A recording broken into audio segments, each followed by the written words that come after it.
Hi ಸ್ನೇಹಿತರೆ, ಕತೆ ತುಂಬಾ ಚೆನ್ನಾಗಿದೆ. ಕೊನೆಯವರೆಗೂ ಕೇಳಿ. ನನ್ನ ಹೆಸರು ರಾಗಿಣಿ. ನನ್ನ ವಯಸ್ಸು 35. ನನ್ನ ಗಂಡ ವೀರೇಶ್ ಬಂಗಾರದ ವ್ಯಾಪಾರ ಮಾಡುತ್ತಾನೆ. ಊರುಗಳಿಗೆ ಹೋಗಿ ಬಂಗಾರ ಸಂಗ್ರಹಿಸಿ ಮಾರಾಟ ಮಾಡುತ್ತಾನೆ. ನಮ್ಮ ಮನೆಯ ಪರಿಸ್ಥಿತಿ ಮಧ್ಯಮವಾಗಿತ್ತು.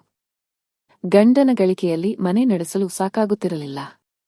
ಆದ್ದರಿಂದ ನಾನು ಪಕ್ಕದ ಮನೆಯ ಸೌಮ್ಯಳೊಂದಿಗೆ ಒಂದು ಉಳಿತಾಯ ಗುಂಪಿನಲ್ಲಿ ಫಾರಂ ಭರ್ತಿ ಮಾಡಿದೆ. ಸೌಮ್ಯ ಎಲ್ಲವನ್ನೂ ವಿವರಿಸಿದ್ದಳು. ಮೊದಲ ದಿನವೇ ಗುಂಪಿನ ಮೀಟಿಂಗ್ಗೆ ಹೋದೆ. ಅಧಿಕಾರಿಗಳು ಕೇಳಿದ್ದನ್ನು ಹೇಳಿದೆ. ಡಾಕ್ಯುಮೆಂಟ್ಸ್ ಕೊಟ್ಟ ನಂತರ ನನಗೆ ಸಾಲಾನುಮೋದನೆ ಆಯಿತು. ಆದರೆ ನಾನು ಇದನ್ನು ಗಂಡನಿಗೆ ಹೇಳದೆ ಮಾಡಿದ್ದೆ. ಅವನಿಗೆ ಹೀಗೆ ಹೇಳಬೇಕು ಅಂತ ಭಯವಾಗಿತ್ತು. ಆದರೂ ಧೈರ್ಯ ಮಾಡಿ ಗಂಡನಿಗೆ ಹೇಳಿದೆ. ಪಕ್ಕದ ಸೌಮ್ಯ ಅಕ್ಕ ಹೇಳಿದ್ದಳು. ಅವರ ಜೊತೆ ಒಂದು ಉಳಿತಾಯ ಗುಂಪಿನಲ್ಲಿ ಫಾರಂ ಭರ್ತಿ ಮಾಡಿದ್ದೇನೆ. ಈಗ ಸಾಲ ಅನುಮೋದನೆಯಾಗಿದೆ. ನಾವು ಸಾಲ ತೆಗೆದುಕೊಳ್ಳೋಣವೇ ಎಂದೇ. ನನ್ನ ಗಂಡ ನನಗೆ ಒಮ್ಮೆ ಕೇಳಬೇಕಿತ್ತು. ಈ ಉಳಿತಾಯ ಗುಂಪುಗಳು ಸರಿಯಾಗಿರುವುದಿಲ್ಲ. ಬಹಳಷ್ಟು ಮಹಿಳೆಯರು ಹಣವನ್ನು ತಿನ್ನುತ್ತಾರೆ ಅಂತ ಕೇಳಿದ್ದೇನೆ ಎಂದನು. ಅವನ ಮಾತು ಕೇಳಿ ಸೌಮ್ಯ ಅಕ್ಕನನ್ನು ಕೇಳೋಣ ಅಂದುಕೊಂಡೆ. ಅಂಥದ್ದೇನೂ ಇಲ್ಲ.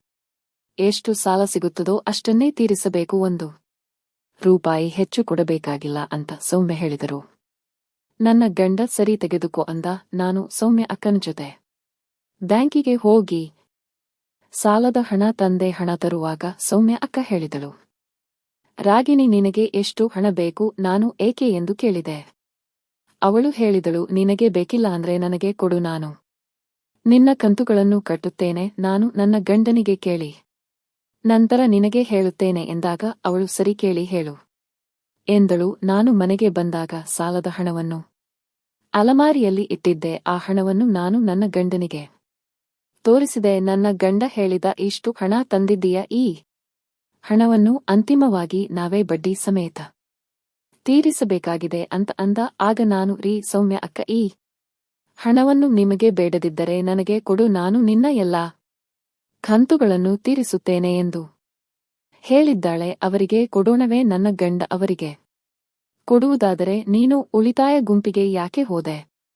ನಮಗೆ ಏನು ಲಾಭ? ಈ ಹಣವನ್ನು ನಾವು ಖರ್ಚು ಮಾಡೋಣ ಅಂದ. ಬೇರೆಯವರಿಗೆ ನಾವು ಏಕೆ ಹಣ ಕೊಡಬೇಕು? ನಮಗೆ ಅದರ ಅವಶ್ಯಕತೆ ಇದೆ ಅಂತ ಹೇಳು ಎಂದನು. ನಾನು ಸೌಮ್ಯ ಅಕ್ಕನಿಗೆ, ನನ್ನ ಗಂಡ ಬಂಗಾರ ಸಂಗ್ರಹಿಸುತ್ತಾರೆ ಅಲ್ಲವೇ? ಅವರಿಗೆ ತುಂಬಾ ಓಡಾಟ ಇರುತ್ತದೆ. ಆದ್ದರಿಂದ ಅವರು ಒಂದು ವಾಹನ ತೆಗೆದುಕೊಳ್ಳಲು ಬಯಸುತ್ತಿದ್ದಾರೆ. ಅದಕ್ಕೆ ಹಣ ಬೇಕಾಗುತ್ತದೆ. ಮುಂದಿನ ಬಾರಿ ನಾನು ನಿಮಗೆ ಕೊಡುತ್ತೇನೆ ಎಂದು ಹೇಳಿದೆ. ನಂತರ ನಾನು ಆ ಹಣವನ್ನು ತೆಗೆದುಕೊಂಡು ನನ್ನ ಗಂಡನೊಂದಿಗೆ ಹೋದೆ. ಒಂದು ದ್ವಿಚಕ್ರ ವಾಹನ ಖರೀದಿ ಮಾಡಿದೆವು. ಗಂಡನಿಗೆ ಬಂಗಾರ ಸಂಗ್ರಹಿಸಲು ಸ್ವಲ್ಪ ಸಹಾಯವಾಯಿತು. ಒಂದು ವಿಷಯವೆಂದರೆ ನಾನು ಸೌಮ್ಯ ಅಕ್ಕನನ್ನು ಹೆಚ್ಚು ನೋಡುತ್ತಿದ್ದೆ. ಸೌಮ್ಯ ಅಕ್ಕ ಯಾವಾಗಲೂ ಉಳಿತಾಯ ಗುಂಪಿನ ಮಹಿಳೆಯರನ್ನು ಸೇರಿಸಿಕೊಳ್ಳುತ್ತಿದ್ದಳು. ನಂತರ ಅಧಿಕಾರಿಗಳಿಗೆ ಫೋನ್ ಮಾಡಿ ಕರೆಸಿಕೊಂಡು ಆ ಮಹಿಳೆಯರಿಗೆ ಸಾಲ ಮಂಜೂರು ಮಾಡಿಸುತ್ತಿದ್ದಳು. ಒಂದು ದಿನ ನಾನು ಸೌಮ್ಯ ಅಕ್ಕಳಿಗೆ, ಸೌಮ್ಯ ಅಕ್ಕ, ನೀವು ನನಗೆ ಸಾಲ ತಂದು ಕೊಟ್ಟಿದ್ದೀರಿ. ನೀವು ಇನ್ನೂ ಅನೇಕ ಮಹಿಳೆಯರಿಗೆ ಸೇರಿಸಿ ಸಾಲ ತಂದು ಕೊಡುತ್ತೀರಿ. ಇದರಿಂದ ನಿಮಗೆ ಏನಾದರೂ ಲಾಭ ಇದೆಯಾ ಎಂದು ಕೇಳಿದೆ. ಅವರು, ಏನೂ ಇಲ್ಲ, ನಾವು ಎಷ್ಟು ಮಹಿಳೆಯರನ್ನು ಸೇರಿಸುತ್ತೇವೋ ಅವರಿಗೆಲ್ಲ ಸಾಲ ಆಗುತ್ತದೆ. ಪ್ರತಿ ಮಹಿಳೆಯೂ ಸಾಲಕ್ಕೆ ₹1,000 ನನಗೆ ಕೊಡಲು ಸಿದ್ಧರಿರುತ್ತಾರೆ. ಕೆಲವು ಮಹಿಳೆಯರ ಬ್ಯಾಂಕ್ ಖಾತೆಯೂ ಇರುವುದಿಲ್ಲ. ಅವರು ಈ ರೀತಿಯ ಕೆಲಸಗಳಿಗೆ ಹಿಂದು ಮುಂದೆ ನೋಡುತ್ತಾರೆ. ಆದ್ದರಿಂದ ನಾನು ಮುಂದೆ ಬಂದು ಎಲ್ಲವನ್ನೂ ಮಾಡುತ್ತೇನೆ. ಅವರಿಗೆ ಹಣ ತಂದು ಕೊಡುತ್ತೇನೆ. ಪ್ರತಿಯೊಬ್ಬ ಮಹಿಳೆಯಿಂದ ನನಗೆ ₹1,000 ಸಿಗುತ್ತದೆ ಎಂದರು. ಇದನ್ನು ಕೇಳಿ ನನಗೆ ಬಹಳ ಆಶ್ಚರ್ಯವಾಯಿತು. ನಾನು ಆಲೋಚನೆ ಮಾಡಲು ಪ್ರಾರಂಭಿಸಿದೆ. ಸೌಮ್ಯ ಒಂದು ತಿಂಗಳಿಗೆ ₹0.00 ಸುಲಭವಾಗಿ ಗಳಿಸುತ್ತಿದ್ದಾಳೆ ಎಂದು ತಿಳಿದಾಗ ನನಗೂ ಅದೇ ರೀತಿ ಮಾಡಬೇಕು ಎಂದು ಅನಿಸಿತು. ನಾನು ಈ ವಿಷಯವನ್ನು ನನ್ನ ಗಂಡ ವೀರೇಶ್ಗೆ ಹೇಳಿದೆ. ವೀರೇಶ್, ಸೌಮ್ಯ ನಮ್ಮ ಅನೇಕರಿಗೆ ಸಾಲ ಮಂಜೂರು ಮಾಡಿಸಿ ಪ್ರತಿಯೊಬ್ಬರಿಂದ ₹1,000 ತೆಗೆದುಕೊಳ್ಳುತ್ತಾಳೆ. ಅದರಿಂದ ಅವಳ ಮನೆ ನಡೆಯುತ್ತಿದೆ. ಅವಳು ಬಹಳ ಹಣ ಗಳಿಸುತ್ತಿದ್ದಾಳೆ. ನಾವು ಕೂಡ ಅದೇ ರೀತಿ ಮಾಡಬೇಕು ಎಂದು ಹೇಳಿದೆ. ಆದರೆ ನನ್ನ ಗಂಡ, ರಾಗಿಣಿ, ಇದು ಸರಿಯಲ್ಲ. ನಾವು ಶ್ರಮದಿಂದ ಗಳಿಸಿದ್ದನ್ನು ಮಾತ್ರ ತಿನ್ನುವುದು ಒಳ್ಳೆಯದು ಈ ರೀತಿಯ ಕೆಲಸಗಳಲ್ಲಿ ತೊಡಗಬಾರದು ಎಂದು ಹೇಳಿ ಅವನು ಆ ವಿಷಯವನ್ನು ಅಲ್ಲಿಯೇ ನಿಲ್ಲಿಸಿದನು. ಮರುದಿನ ಉಳಿತಾಯ ಗುಂಪಿನ ಸಭೆ ಇತ್ತು. ನಾನು ಸಭೆಗೆ ಹೋದೆ. ಸರ್ ಕೂಡ ಬಂದಿದ್ದರು, ಆದರೆ ಸೌಮ್ಯ ಅಕ್ಕ ಬಂದಿರಲಿಲ್ಲ. ಮೇಲಾಗಿ ಅವರು ಗುಂಪಿನ ಸದಸ್ಯರು ಅಲ್ಲ. ಸಮಯ ಸಿಕ್ಕಿದ್ದನ್ನು ನೋಡಿ ಸೌಮ್ಯ ನನ್ನಂತಹ ಅನೇಕ ಮಹಿಳೆಯರಿಗೆ ಸಾಲ ಮಂಜೂರು ಮಾಡಿಸಿ ಹಣ ಪಡೆಯುತ್ತಾರೆ ಎಂದು ನಾನು ಈ ವಿಷಯವನ್ನು ಸರಿಗೆ ಕೇಳಿದೆ. ಆಗ ಸರ್ ಅವರಿಗೂ ನಮಗೂ ಯಾವುದೇ ಸಂಬಂಧವಿಲ್ಲ, ಅವರು ನಮ್ಮ ಗುಂಪಿನಲ್ಲೇ ಇಲ್ಲ ಎಂದರು. ನಾನು ಸರ್ ಸ್ವತಃ ಸೌಮ್ಯ ನನ್ನಂತಹ ಅನೇಕ ಮಹಿಳೆಯರಿಗೆ ಸಾಲ ತಂದುಕೊಟ್ಟು ಪ್ರತಿಯೊಬ್ಬರಿಂದ ₹1000 ತೆಗೆದುಕೊಂಡು ಕೊಳ್ಳುತ್ತಾಳೆ ಎಂದು ಹೇಳಿದ್ದೆ. ಸರ್ ಕೋಪಗೊಂಡು ಅದು ಸರಿಯಲ್ಲ, ನಾವು ಅದಕ್ಕೆ ಹಣ ಕೊಡುವುದಿಲ್ಲ, ಅಂತಹ ವಿಷಯಗಳು ನಮಗೆ ತಿಳಿದಿಲ್ಲ, ಅಂತಹ ವಿಷಯಗಳು ನಡೆಯುತ್ತಿದ್ದರೆ ಸೌಮ್ಯ ವಿರುದ್ಧ ಕ್ರಮ ತೆಗೆದುಕೊಳ್ಳಬೇಕು ಎಂದರು. ನಂತರ ಸರ್ ಅವರಿಗೆ ಫೋನ್ ಮಾಡಿ ಕರೆಸಿದರು. ನಾನು ಹೋಗಿ ನೋಡಿದೆ. ಸರ್ ಅವರೊಂದಿಗೆ ಏನು ಮಾತನಾಡುತ್ತಿದ್ದರು. ನಾನು ಅವರ ಮಾತುಗಳನ್ನು ರಸ್ತೆಯಲ್ಲಿ ನಿಂತು ಕೇಳುತ್ತಿದ್ದೆ, ಆದರೆ ನನಗೆ ಏನೂ ಕೇಳಿಸಲಿಲ್ಲ. ಆದರೆ ಸೌಮ್ಯಳ ಸಹಾಯದಿಂದ ಗಂಡನಿಗೆ ಬಂಗಾರ ಸಂಗ್ರಹಿಸಲು ಸ್ವಲ್ಪ ಸಹಾಯವಾಯಿತು.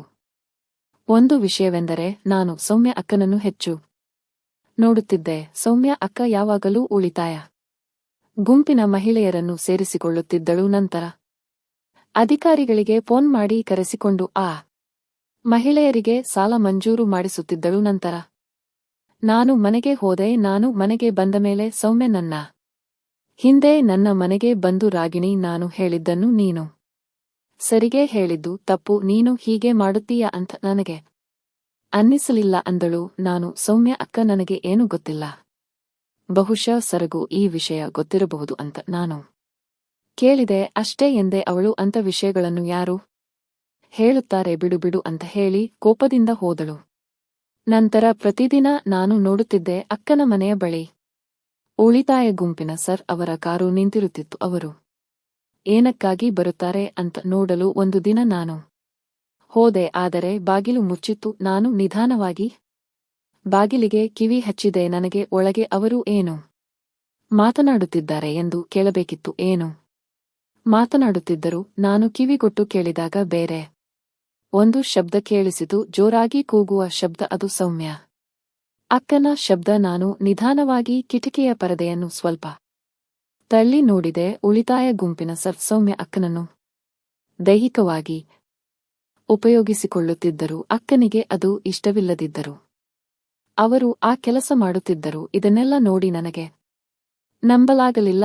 ಉಳಿತಾಯ ಗುಂಪಿನ ಸರ್ ತಮ್ಮ ದೈಹಿಕ ಅಗತ್ಯವನ್ನು ಪೂರ್ಣಗೊಳಿಸುತ್ತಿದ್ದರು. ಸೌಮ್ಯ ಅಕ್ಕ ಏನು ಮಾತನಾಡಲಿಲ್ಲ. ಅವರು ತುಂಬಾ ದೊಡ್ಡ ತೊಂದರೆಯಲ್ಲಿ ಸಿಲುಕಿದ್ದರು. ಈಗ ಸೌಮ್ಯ ಅಕ್ಕನಿಗೆ ಯಾವುದೇ ಆಯ್ಕೆ ಇರಲಿಲ್ಲ.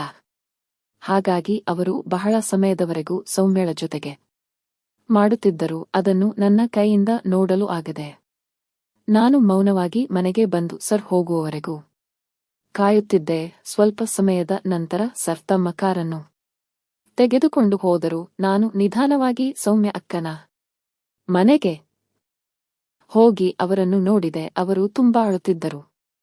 ಮುಖ ಬದಲಾಗಿತ್ತು, ಅವರ ಸೀರೆ ಬಿಚ್ಚಿತ್ತು. ನಾನು ನಿಧಾನವಾಗಿ ಅವರ ಹತ್ತಿರ ಹೋಗಿ ಕೇಳಿದೆ, ಸೌಮ್ಯ ಅಕ್ಕ, ಪ್ರತಿದಿನ ಸರ್ ನಿಮ್ಮ ಮನೆಗೆ ಬರುವುದನ್ನು ನಾನು ನೋಡುತ್ತೇನೆ, ಅವರು ಏಕೆ ಬರುತ್ತಾರೆ, ಏನಾಯಿತು ಅಂತ ಕೇಳಿದೆ. ಆಗ ಅವಳು ಹೇಳಿದಳು, ಏನೂ ಇಲ್ಲ, ಸ್ವಲ್ಪ ಕೆಲಸ ಇತ್ತು, ಅದಕ್ಕೆ ಬಂದಿದ್ದರು. ಸೌಮ್ಯ ಅಕ್ಕ ನನಗೆ ಹೇಳಲು ಹೆದರುತ್ತಿದ್ದರು. ನಾನು ಮತ್ತೆ ಸೌಮ್ಯ ಅಕ್ಕ, ದಯವಿಟ್ಟು ಹೇಳಿ, ನಾನು ನಿಮ್ಮ ಜೊತೆ ಏನಾಗುತ್ತಿದೆ ಅಂತ ನೋಡಿದ್ದೇನೆ, ದಯವಿಟ್ಟು ಹೇಳಿ ಎಂದೆ. ಆಗ ಅವರು ಹೆದರುತ್ತಾ, ರಾಗಿಣಿ, ಇದನ್ನು ಯಾರಿಗೂ ಹೇಳಬೇಡ, ನನ್ನ ಗಂಡನಿಗೂ ಹೇಳಬೇಡ, ಅವರಿಗೆ ಇದೆಲ್ಲ ಗೊತ್ತಿಲ್ಲ, ಗೊತ್ತಾದರೆ ಅವರು ನನ್ನನ್ನು ಬಿಟ್ಟು ಬಿಡುತ್ತಾರೆ ಎಂದರು. ನಾನು, ನೀವು ಇದನ್ನು ಏಕೆ ಸಹಿಸಿಕೊಳ್ಳುತ್ತಿದ್ದೀರಿ ಅಂತ ಕೇಳಿದೆ. ಅವರು, ಏನು ಮಾಡುವುದು ಸರ್, ನನಗೆ ಹೇಳಿದರು, ನೀವು ಇದನ್ನು ರಹಸ್ಯವಾಗಿ ಇಟ್ಟು ನನಗೆ ಆ ಕೆಲಸದಲ್ಲಿ ಸುಖ ಕೊಟ್ಟರೆ ನಾನು ನಿಮ್ಮ ವಿರುದ್ಧ ಬ್ಯಾಂಕಿನಲ್ಲಿ ದೂರು ನೀಡುವುದಿಲ್ಲ ಅಂತ ಹೇಳಿದ್ದರು. ಹಾಗಾಗಿ ನಾನು ಅವರ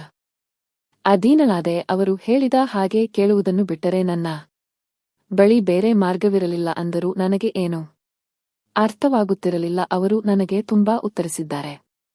ನಾನು ಅಕ್ಕನಿಗೆ ಒಂದು ಕೆಲಸ ಮಾಡೋಣ, ಬ್ಯಾಂಕಿಗೆ ಹೋಗಿ ಅವರ ಮ್ಯಾನೇಜರ್ಗೆ ಹೇಳೋಣ, ಏನಾಗುತ್ತೆ ನೋಡೋಣ ಅಂತ ಹೇಳಿದೆ. ಸೌಮ್ಯ ಅಕ್ಕ ಬೇಡ, ಅವರು ನಮ್ಮ ಮೇಲೆ ಹಣದ ಆರೋಪ ಹೊರಿಸುತ್ತಾರೆ, ನನಗೆ ಅದರಿಂದ ಇನ್ನೂ ಹೆಚ್ಚು ತೊಂದರೆ ಆಗಬಹುದು, ಯಾರಿಗೂ ಹೇಳಬೇಡ ಅಂದರು.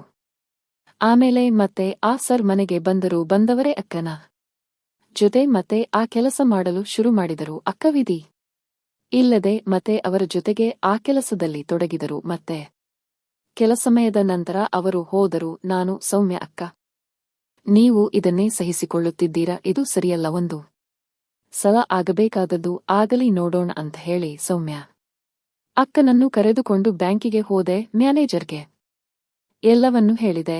ಮ್ಯಾನೇಜರ್ ಆ ಸರ್ನ ಕರೆಸಿ ಅವರನ್ನು ಕೆಲಸದಿಂದ ತೆಗೆದು ಹಾಕಿದರು. ಮ್ಯಾನೇಜರ್ ಆ ಸರ್ ಹೇಳಿದ್ದನ್ನು ಒಪ್ಪಲಿಲ್ಲ. ಮತ್ತೆ ಇಂತಹ ವಿಷಯ ಇನ್ನು ಮುಂದೆ ಆದರೆ ನಿಮ್ಮ ವಿರುದ್ಧವೂ ದೂರು ನೀಡುತ್ತೇನೆ, ಇದೊಂದು ಸಲ ನಿಮ್ಮನ್ನು ಕ್ಷಮಿಸದ್ದೇನೆ ಅಂತ ಸೌಮ್ಯ ಅಕ್ಕನಿಗೂ ಎಚ್ಚರಿಸಿ ಅವರನ್ನು ಬಿಟ್ಟರು. ನಾನು ಸೌಮ್ಯ ಅಕ್ಕನನ್ನು ಮನೆಗೆ ಕರೆದುಕೊಂಡು ಬಂದೆ. ಅವರು ನನಗೆ ತುಂಬಾ ಧನ್ಯವಾದ ಹೇಳಿದರು. ಸೌಮ್ಯ ಅಕ್ಕ, ರಾಗಿಣಿ, ನೀನಿಲ್ಲದಿದ್ದರೆ ನನ್ನ ಜೊತೆ ಪ್ರತಿದಿನ ಈ ರೀತಿಯ ಘಟನೆಗಳು ನಡೆಯುತ್ತಿರುತ್ತಿದ್ದವು. ಸರ್ ಅವರ ದೈಹಿಕ ಅಗತ್ಯ ಪೂರ್ಣಗೊಳಿಸಲು ಪ್ರತಿದಿನ ಅವರ ಜೊತೆ ನಾನು ಮಲಗಬೇಕಾಗಿ ಬರುತ್ತಿತ್ತು. ಒಂದು ದಿನ ಇದು ನನ್ನ ಗಂಡನಿಗೂ ತಿಳಿಯುತ್ತಿತ್ತು. ನಂತರ ನನ್ನ ಮನೆಯ ಸಂತೋಷವೇ ನಾಶವಾಗುತ್ತಿತ್ತು. ನಾನು ಹಣಗಳಿಸುವ ಲೋಭದಿಂದ ಮಹಿಳೆಯರ ಹಣವನ್ನು ತೆಗೆದುಕೊಂಡೆ. ಸರಿ ವಿಷಯದ ಲಾಭವನ್ನು ಪಡೆದು ನನ್ನ ಜೊತೆ ಅಂತ ಕೆಲಸ ಮಾಡಿದರು. ಒಂದು ಸಣ್ಣ ತಪ್ಪು ಕೂಡ ಮನುಷ್ಯನನ್ನು ಎಷ್ಟು ದೂರ ಕೊಂಡೊಯ್ಯುತ್ತದೆ ಎಂದು ನನಗೆ ಈಗ ಅರ್ಥವಾಯಿತು. ಆದ್ದರಿಂದ ಇನ್ನು ಮುಂದೆ ಯಾವುದೇ ಮಹಿಳೆಗೆ ಇಂತಹ ಸ್ಥಿತಿ ಬರಬಾರದು. ವಿಡಿಯೋ ಇಷ್ಟವಾದರೆ ಲೈಕ್ ಮಾಡಿ ಮತ್ತು ಹೀಗೆ ಇನ್ನಷ್ಟು ವಿಡಿಯೋಗಳನ್ನು ನೋಡಲು ನಮ್ಮ ಚಾನೆಲ್ಗೆ ಸಬ್ಸ್ಕ್ರೈಬ್ ಮಾಡೋದನ್ನು ಮರಿಬೇಡಿ. ಮುಂದಿನ ವಿಡಿಯೋದಲ್ಲಿ ಹೊಸ ಕಥೆಯೊಂದಿಗೆ ಭೇಟಿಯಾಗೋಣ. ಧನ್ಯವಾದಗಳು. ನಮಸ್ಕಾರ.